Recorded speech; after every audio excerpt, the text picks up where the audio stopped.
তো আজকে আমরা পড়ব মোমেন্ট অফ ইনার্শিয়া অর্থাৎ জড়তার ভ্রামক। তো মোমেন্ট অফ ইনার্শিয়ার সূত্র I is equal to M R square. I জড়তার ভ্রামক। এখন মোমেন্ট অফ ইনার্শিয়াটা কিভাবে কাজ করে, ধরি এটা একটা অক্ষ। এই কলমের মধ্যে আমরা একটা সুতা দিয়ে যে কোনো একটা বস্তু বেঁধে রাখছি। এখন এইভাবে বস্তুটা ঘোরাচ্ছি। তো এটা অক্ষ, বস্তুর ভর এম এবং অক্ষ থেকে বস্তুর দূরত্ব আর। তো এটাই সূত্র I is equal to M R square. তো এখন আমরা মোমেন্ট অফ ইনার্শিয়ার প্যারালাল অ্যাক্সিস থিওরেম অর্থাৎ সমান্তরাল অক্ষ উপপাদ্য সম্পর্কে জানব। সমান্তরাল অক্ষ উপপাদ্যটার আগে আমরা সূত্রটা জানি। সূত্রটা I is equal to I com plus M H square. এখানে আই কম কি? সেন্টার অফ মাস, অর্থাৎ যে কোনো একটা বস্তুর সেন্টার অফ মাসের সাপেক্ষে মোমেন্ট অফ ইনার্শিয়া প্লাস বস্তুর ভর, এবং আমরা যে প্যারালাল অ্যাক্সিস থিওরেম, বস্তু সমান্তরাল অক্ষের সাপেক্ষে সমান্তরালে যে অক্ষের সাপেক্ষে আমরা সমান্তরাল একটা অক্ষের সাপেক্ষে বস্তুর মোমেন্ট অফ ইনার্শিয়া বের করব। এই দুইটা অক্ষের মধ্যবর্তী দূরত্ব এইচ।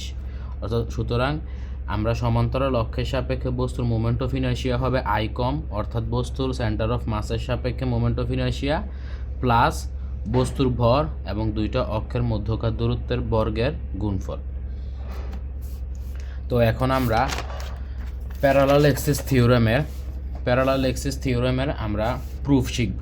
প্যারালাল অ্যাক্সিস থিওরেমে প্রুফ করার জন্য আমরা প্রথমে যে কোনো একটা বিষম আকারের বস্তু নিলাম।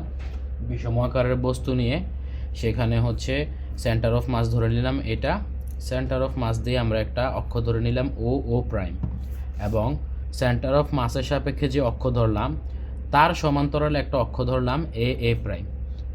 তো এখন আমরা দুইটা অক্ষের মধ্যকার দূরত্ব এইচ ধরে নিলাম, আর সেন্টার অফ মাস থেকে স্মল আর দূরত্বে ছোট একটা ক্ষুদ্রতম ভরের ডিএম ভরের একটা বস্তু ধরে নিলাম। তো এখন আমাদের মূল উদ্দেশ্য কি? আমরা প্রথমে ডিএম ভরের মোমেন্ট অফ ইনার্শিয়া বের করব, এবং সেটাকে যদি ইন্টিগ্রেশন করি তাহলে তো পুরো এটার মোমেন্ট অফ ইনার্শিয়া বের হয়ে যাবে। তো আমরা এখন ডিএম ভরের মোমেন্ট অফ ইনার্শিয়া বের করব। তো আমরা তো জানি মোমেন্ট অফ ইনার্শিয়া সূত্র কি? M R square. যেহেতু অতি ক্ষুদ্র ভরের জন্য মোমেন্ট অফ ইনার্শিয়া, এজন্য অতি ক্ষুদ্র moment of inertia dI. Dm M R R square মানে কি? Distance square. এখন কি? DI is equal to distance square into dm, অর্থাৎ এম আর স্কোয়ার সূত্রটাই এখানে বসছে। তো এখানে ডিস্টেন্স কি আছে দেখেন। ডিস্টেন্স এখান থেকে এই বস্তুটার ডিস্টেন্স এইচ, আর এখান থেকে আর, অর্থাৎ কি? R plus H distance. সুতরাং ডিস্টেন্স মানে কি? R plus H whole square into DM. তো এখানে আমরা এ প্লাস বি হোল স্কোয়ারের সূত্র খাটালাম, A square plus 2ab plus B square into DM. DM প্রত্যেকটার সাথে গুণ আকারে চলে গেল। তো এখন তো আমরা ডিএম ভরের বস্তুর মোমেন্ট অফ ইনার্শিয়া ডিআই পেয়ে গেলাম। তাহলে কি করতে হবে? ইন্টিগ্রেশন করতে হবে। ইন্টিগ্রেশন করলে আমরা পুরোটা বস্তুর মোমেন্ট অফ ইনার্শিয়া পেয়ে যাব।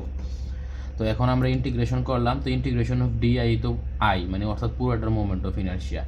তো আলাদা আলাদা integration of R square DM, integration of 2r/h DM, integration of H square DM. এখন ইন্টিগ্রেশনের সূত্রে আমরা জানি integration of A X square DX হবে integration of integration of X square DX, অর্থাৎ ইন্টিগ্রেশনে সকল ধ্রুবক ইন্টিগ্রেশনের বাইরে সামনে চলে আসে। তো এখন integration of R square dm, এখানে আর কিন্তু ধ্রুবক না, আর চলক, কারণ এখানে আমরা আর দূরত্বে বস্তুটা ধরে নিছি। এখন এই আরটা তো আমরা এতটুকু দূরত্ব ধরতে পারতাম, এতটুকু দূরত্ব ধরতে পারতাম, অর্থাৎ এটা ভেরিয়েবল, এটা কোনো ধ্রুবক না।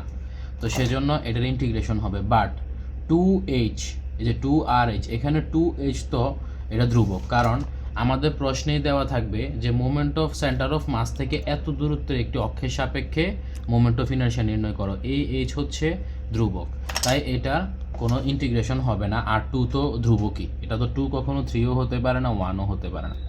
সুতরাং 2h সামনে চলে আসলো, ইন্টিগ্রেশন অফ আর ডিএম। এখানে আছে integration of H square DM, তো এইচ তো ধ্রুবক বলেই দিলাম, সেই জন্য এইচ স্কোয়ার সামনে চলে আসছে, ইন্টিগ্রেশন অফ ডিএম। তো এখন দেখি এই যে এই পদটা integration of R square dm, এটা কি বোঝাচ্ছে? এখন integration of R square dm, এটা অক্ষ, বস্তুর ভর ডিএম, বস্তু থেকে অক্ষ থেকে বস্তুর দূরত্ব আর, অর্থাৎ আর স্কোয়ার ডিএম। তো এটা কি বোঝাচ্ছে? সেন্টার অফ মাসের সাপেক্ষে মোমেন্ট অফ ইনার্শিয়া তো বোঝাচ্ছে, অর্থাৎ কি integration of R square dm. এই পদটা হচ্ছে আই কম, অর্থাৎ moment of inertia centre of মাসের মোমেন্ট অফ ইনার্শিয়া বোঝাচ্ছে। তো আমরা আই কম পেয়ে গেলাম। তা আমাদের মেন সূত্র কী ছিল প্যারালাল এক্সিস থিওরেমে? I is equal to I com plus M H square. এখন আমরা আই কম কিন্তু পেয়ে গেছি যে এই পদটা হচ্ছে আই কম, আর আমাদের লাগবে হচ্ছে এম এইচ স্কোয়ার। তো আমরা এখন দেখি integration of R square dm এর জায়গায় আমরা আই কম বসালাম আর বাকি দুইটা পদ সেম রাখলাম। এখন দেখেন H square integration of DM, অতি ক্ষুদ্র ভরটাকে যখন ইন্টিগ্রেশন করবো আমরা পুরোটা বস্তুর ভর পেয়ে যাব না? তো ইন্টিগ্রেশন অফ ডিএম হচ্ছে ক্যাপিটাল এম, অর্থাৎ পুরোটা বস্তুর ভর। তো এখন আমরা দেখেন আই কমও পেয়ে গেলাম, এম এইচ স্কোয়ারও পেয়ে গেলাম। এখন এই পদটা হচ্ছে আমাদের এক্সট্রা আছে, এটাকে আমাদের বাদ দিতে হবে। এখন শুধু শুধু তো বাদ দেওয়া যাবে না, অবশ্যই এটার পিছনে একটা লজিক আছে। তো এখন আমরা কি করলাম, এই পদের সাথে এম দিয়ে গুণ দিলাম, এম দিয়ে ভাগ দিলাম, কোনো প্রবলেম তো নয়, কারণ দেখেন এই এম কাটা গেলে আবার আগের পদটাই ফিরে আসে। তো এখন আসলে এই পদটা কি বোঝায়? শুধু এতটুকু, integration of small R dm by capital M. এটা কি বোঝাচ্ছে? এই পদটা বোঝায় সেন্টার অফ মাস থেকে বস্তুর দূরত্ব। এখন আমরা সব কিছু তো হিসাব করছি সেন্টার অফ মাস থেকে, অর্থাৎ আমরা সেন্টার অফ মাসেই আছি। তো সুতরাং এটা যেহেতু সেন্টার অফ মাস থেকে দূরত্ব বোঝায় আর আমরা সেন্টার অফ মাসেই আছি, তো সেন্টার অফ মাস থেকে সেন্টার অফ মাসের দূরত্ব কি? 0। অর্থাৎ এটাই লেখা আছে, thus the equation indicates the distance of the centre of mass from the centre of mass itself. অর্থাৎ এটা দিয়ে সেন্টার অফ মাসের দূরত্ব বোঝে, যেহেতু আমরা সেন্টার অফ মাসে আসি তাই সেন্টার অফ মাস থেকে সেন্টার অফ মাসের দূরত্ব 0। তো এতটুকু পদের অংশ যদি 0 হয়ে যায়, 0 দিয়ে এটাকে গুণ দিলে কত? 0। সুতরাং I is equal to I com plus 0 plus M H square. I is equal to I com plus M H square আমাদের প্রমাণ হয়ে গেছে। এখন আমরা একটা ম্যাথ দেখব।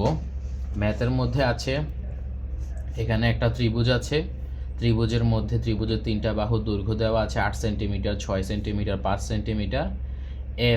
এখানে এতে আছে 10 গ্রামের একটা বস্তু, বিতে আছে 15 গ্রামের একটা বস্তু, সিতে আছে 20 গ্রামের একটা বস্তু। এখন আমাদের বলছে calculate moment of inertia through A, অর্থাৎ এ এর সাপেক্ষে মোমেন্ট অফ ইনার্শিয়া, অর্থাৎ অক্ষটা আছে এখানে, এই অক্ষের সাপেক্ষে মোমেন্ট অফ ইনার্শিয়া বের করতে হবে। তো এই অক্ষের সাপেক্ষে কয়টা বস্তু ঘুরছে? বি বস্তু ঘুরছে, সি বস্তু ঘুরছে, অর্থাৎ এইটার মোমেন্ট অফ ইনার্শিয়া বের করতে হবে, এইটার মোমেন্ট অফ ইনার্শিয়া বের করতে হবে, এবং দুইটা যোগ করলেই এ এর সাপেক্ষে মোমেন্ট অফ ইনার্শিয়া আমরা পেয়ে যাব। তো আমরা মোমেন্ট অফ ইনার্শিয়ার সূত্র কি শিখছি? M R square. তো এখান থেকে বস্তুর ভর এম 20 গ্রাম, আর কি বস্তুর দূরত্ব অক্ষ থেকে এই যে 8 সেন্টিমিটার। তো সি এর সাপেক্ষে কি? এম সি আর সি স্কোয়ার। এম হচ্ছে 20 গ্রাম, বস্তু থেকে দূরত্ব হচ্ছে 8 সেন্টিমিটার, 8 স্কোয়ার। সেমভাবে বি এর ক্ষেত্রে দেখেন, বস্তুর ভর 15 গ্রাম আর অক্ষ থেকে বস্তুর দূরত্ব 6 সেন্টিমিটার, 6 স্কোয়ার। এই দুইটা যোগ করে দিছি, আমরা পেয়ে গেছি। সেমভাবে বি এর ক্ষেত্রেও সেম, আমরা একবার সি এর মোমেন্ট অফ ইনার্শিয়া বের করব, এ এর মোমেন্ট অফ ইনার্শিয়া বের করব, যোগ করলে পেয়ে যাব। কিন্তু 3 নম্বর কোশ্চেনে আছে থ্রো এ বি, অর্থাৎ কি অক্ষটা কিভাবে আছে? এ এবং বিতে এইভাবে আছে। তো এখানে এটা এই অক্ষের সাপেক্ষে কয়টা বস্তু ঘুরতেছে? শুধুমাত্র এই বস্তুটা ঘুরতেছে। তো আমরা সূত্র কি? M R square. এম তো পেয়ে গেলাম 20, আর দূরত্বটা কিভাবে নিব? দূরত্ব কিন্তু এইটা নিলে হবে না, কারণ এটা লম্ব দূরত্ব না, দিতে হবে লম্ব দূরত্ব। লম্ব দূরত্ব আছে এটা 5 সেন্টিমিটার, অর্থাৎ কী হবে? 20 × 5 স্কোয়ার। এটাই আছে, এই যে এমসি আর সি স্কোয়ার 20 × 5 স্কোয়ার। শেষ। তো এখন আমরা পড়ব হচ্ছে perpendicular axis theorem. Perpendicular axis theorem মানে কি? লম্ব অক্ষ উপপাদ্য। তো লম্ব অক্ষ উপপাদ্যের ক্ষেত্রে তাদের উপপাদ্যটা কি? অর্থাৎ এটা যদি একটা প্লেন লেমিনা হয়, প্লেন সারফেস হয়, প্লেন সারফেসে আমরা তো 3টে অক্ষ জানি, এক্স অক্ষ, ওয়াই অক্ষ আর জেড অক্ষ। এই জেড অক্ষটা কিন্তু 3D অংশে আছে। এখানে যেহেতু 2D তল, এটা একে বোঝানো যাচ্ছে না। জেড অক্ষটা আসলে প্র্যাকটিক্যালি আছে এইভাবে, এক্স এক্সিস, ওয়াই এক্সিস আর জেড এক্সিস। তো আমাদের প্রমাণ করতে, আমাদের পারপেন্ডিকুলার এক্সিস থিওরেমের মতে জেড অক্ষ বরাবর মোমেন্ট অফ ইনার্শিয়া হবে এক্স অক্ষ বরাবর মোমেন্ট অফ ইনারশিয়া এবং ওয়াই অক্ষ বরাবর মোমেন্ট অফ ইনারশিয়া দুইটা যোগফল হবে জেড অক্ষ বরাবর মোমেন্ট অফ ইনারশিয়া। অর্থাৎ সূত্রটা কেমন আসছে, I Z is equal to I x plus I y. তো এটা হচ্ছে আমাদের পারপেন্ডিকুলার এক্সিস থিওরেমের সূত্র, I Z is equal to I x plus I y. কি এখন আমরা এটা প্রমাণ শিখব। প্রমাণটা কীভাবে, আমরা একটা বস্তু ধরে নিলাম, বস্তুর মধ্যে এটা বস্তুর নাম ধরে নিলাম পাই, এটা কোনো ফ্যাক্টর না, যে কোনো নাম ধরতে পারবো। তো এখানে এক্স এক্সিস, ওয়াই এক্সিস আর জেড এক্সিস ধরে নিলাম। তো এখানে একটা পুরো বস্তু থেকে ছোট্ট একটা বস্তু ধরে নিলাম, এম আই ভরের একটা বস্তু, অর্থাৎ এম ইনিশিয়াল, এম আই ভরের একটা বস্তু ধরে নিলাম। তো এম আই বস্তুর যেহেতু আমরা মোমেন্ট অফ ইনারশিয়া বের করব, তো আমরা এম ধরে নিচ্ছি, দূরত্ব তো ধরে নিতে হবে। সেজন্য এক্স এক্সিস থেকে বস্তুর দূরত্ব ধরে নিলাম এ আই, ওয়াই এক্সিস থেকে বস্তুর দূরত্ব ধরে নিলাম বি আই এবং জেড এক্সিস থেকে বস্তুর দূরত্ব ধরে নিলাম আর আই। আমরা বোঝার সুবিধার্থে চিত্রটা এখানে আবার একবার এঁকে নিই। এই একটা বস্তু ধরে নিলাম, জেড এক্সিস,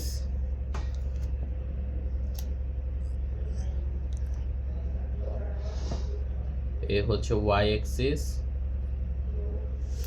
এই হচ্ছে এক্স এক্সিস। এখানে আমরা বস্তু ধরে নিয়েছি, এক্স এক্সিস থেকে দূরত্ব এ আই, ওয়াই এক্সিস থেকে দূরত্ব বি আই, জেড এক্সিস থেকে দূরত্ব আর আই এবং বস্তুর ভর হচ্ছে এম আই। এখন দেখেন আমাদের সূত্রটা কি ছিল, আই জেড, সূত্রটা ছিল I Z is equal to I x plus I y. অর্থাৎ আমরা আই এক্স বের করবো, আই ওয়াই বের করবো, দেখবো যে দুইটা যোগফল আই জেড হয় কি না। এখন দেখেন আমরা আই এক্স এর ক্ষেত্রে কি হচ্ছে, দুটোটা খাতা আনিস। আই এক্স এর ক্ষেত্রে কি হচ্ছে, আই এক্স এর ক্ষেত্রে আমরা তো এম আর স্কয়ার সূত্র জানি।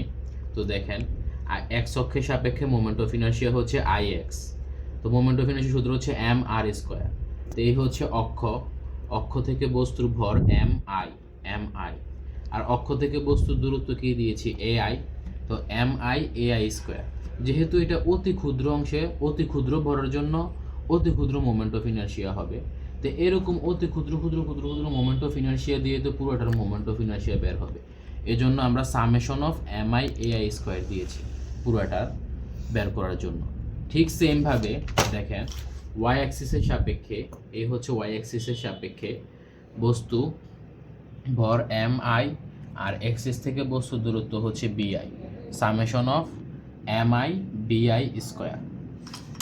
তো দেখেন এখন আমরা আই জেড এর ক্ষেত্রে দেখি, আই জেড এর ক্ষেত্রেও সেম, এই হচ্ছে আই জেড অক্ষ, বস্তুর ভর এম আই, অক্ষ থেকে বস্তুর দূরত্ব হচ্ছে আর আই, অর্থাৎ m i r I square, m i r I square. এখন এখানে দেখেন summation of M i r I square is equal to A i B I square লেখা যায়। কিভাবে লেখা যায় সেটা আমি দেখাচ্ছি। এখন দেখেন এইখানে যে অক্ষটা, এখানে কিন্তু প্রত্যেকটা অক্ষের সাথে 90 ডিগ্রি কোণে আছে। তো এটা 90 ডিগ্রি, এটা 90 ডিগ্রি, অর্থাৎ এইখানে 3D তলে, এটা তো 2D তল, এজন্য একে বোঝানো যাচ্ছে না, বাট 3D তলে আপনারা এটা ইমাজিন করার চেষ্টা করেন। 3D তলে এটা কিন্তু একটা চতুর্ভুজ তৈরি হয়েছে, চতুর্ভুজ বলতে বর্গক্ষেত্র তৈরি হয়েছে, অর্থাৎ দেখেন এখানে আয়তক্ষেত্র তৈরি হয়েছে, আয়তক্ষেত্র তৈরি হয়েছে। এখানে দেখেন আয়তক্ষেত্রটা এমন, আর এটা হচ্ছে আর আই কর্ণ, দেখেন এই হচ্ছে কর্ণ আর আই, অর্থাৎ এটা হচ্ছে এ আই, এই যে আমি মিলিয়ে দেখাচ্ছি এ আই, এই যে বি আই, এটা বি আই। এখন দেখেন আয়তক্ষেত্রের ক্ষেত্রে কি বিপরীত বাহুদ্বয় দৈর্ঘ্য সমান, এটা যদি বি আই হয় তাহলে এটাও বি আই, অর্থাৎ এটা বি আই হলে এই অংশটা এই বাহুটাও বি আই। তো এটা যদি কর্ণ হয় আয়তক্ষেত্রের, তো এখানে তো একটা সমকোণী ত্রিভুজ তৈরি হচ্ছে। দেখেন এখানে একটা সমকোণী ত্রিভুজ তৈরি হচ্ছে। সমকোণী ত্রিভুজে পিথাগোরাসের সূত্র কি, অতিভুজ স্কয়ার ইজ ইকুয়াল টু লম্ব স্কয়ার যোগ ভূমি স্কয়ার। তো এখানে কি R I square is equal to A I square যোগ বি আই স্কয়ার, ঠিক এটাই এখানে আছে। আর আই স্কয়ারের জায়গায় আমরা এ আই স্কয়ার যোগ বি আই স্কয়ার লিখেছি, সাইডে সাইড নোট দিয়েছি ফ্রম পিথাগোরাস থিওরেম। তো এই দুইটা যদি যোগ করি summation of M I A I square summation of M I B I square. এখন দেখেন M I A I square আমরা কি পেয়েছিলাম, আই এক্স পেয়েছিলাম summation of M I A I square, এই যে M I A square is equal to I X, আর M I B I square কী পেয়েছিলাম, আই ওয়াই পেয়েছিলাম। সুতরাং summation of M I B I square হচ্ছে I Y. সুতরাং আমাদের প্রমাণ হয়ে গেছে I Z is equal to I x plus I Y.